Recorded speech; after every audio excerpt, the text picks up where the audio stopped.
Очень важная роль в формировании аутоиммунного процесса и сахарного диабета первого типа относится к то, что мы называем средовым факторам. То есть факторы, с которыми сталкивается человек, сталкивается ребенок в процессе в своей жизни.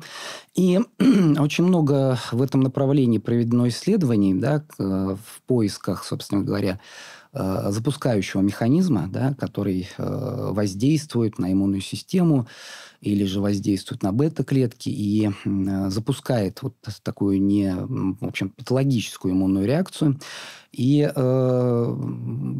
среди вот таких наиболее значимых, наверное, в отношении которых есть достаточно доказательств, это, наверное, в первую очередь вирусные инфекции, да, и наиболее известна связь диабета первого типа с энтеровирусами.